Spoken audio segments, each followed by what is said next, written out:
C'est cela que je me redis sans cesse, depuis ce jour, depuis cette heure.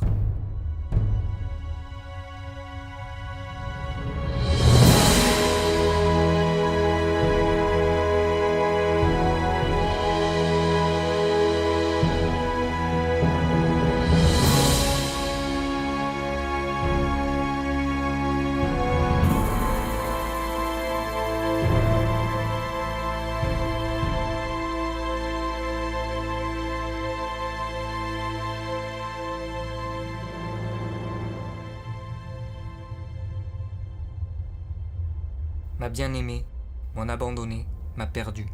Je t'ai laissé là-bas au fond du monde. J'ai regagné ma chambre d'homme de la ville, avec ses meubles familiers, sur lesquels j'ai si souvent posé mes mains qui les aimaient, avec ses livres qui m'ont nourri, avec son vieux lit de merisier où a dormi mon enfance, et où, cette nuit, j'ai cherché en vain le sommeil. Et tout ce décor qui m'a vu grandir, pousser, devenir moi, me paraît aujourd'hui étranger. Impossible. Ce monde qui n'est pas le tien est devenu un monde faux, dans lequel ma place n'a jamais existé. Je suis arrivé hier soir par le jet australien. À l'aérogare de Paris-Nord, une meute de journalistes m'attendait, avec leurs micros, leurs caméras, leurs questions innombrables. Que pouvais-je répondre? Ils te connaissaient tous. Ils avaient tous vu sur leur écran la couleur de tes yeux.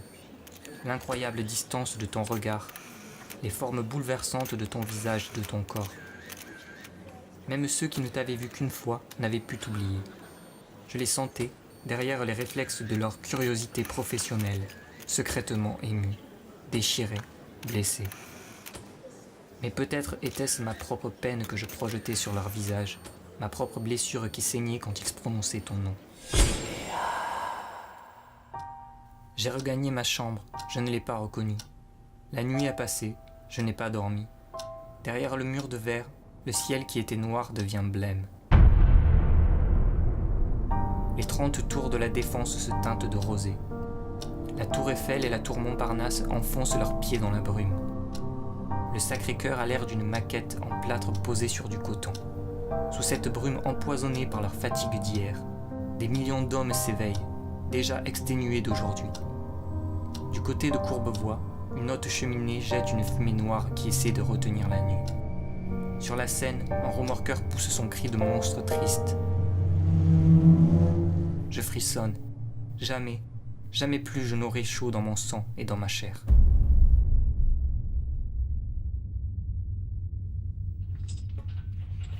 J'étais debout sur le plancher d'or, dans la pièce ronde et vide. Une poussière légère étirait ses voiles le long du mur d'or circulaire, creusé de milliers d'alvéoles, qui semblaient faits pour contenir quelque chose, et ne contenaient rien. Les autres descendaient, regardaient, et se taisaient. La poussière presque invisible estompait le faisceau des lampes frontales, et ourlait d'une auréole nos silhouettes masquées. Puis vinrent les 2 électriciens, avec leurs projecteurs à batterie. La grande clarté transforma la pièce en ce qu'elle était, simplement une pièce vide. En face de moi, une portion du mur était lisse, sans alvéole. Elle avait une forme trapézoïdale, un peu plus large en haut qu'en bas, avec un léger étranglement à mi-hauteur. Je pensais que ce pouvait être une porte, et je m'avançai vers elle.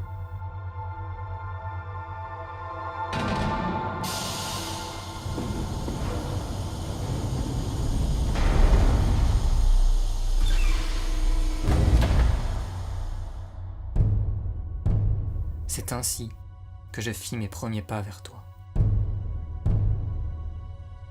Je suis entré et je t'ai vu.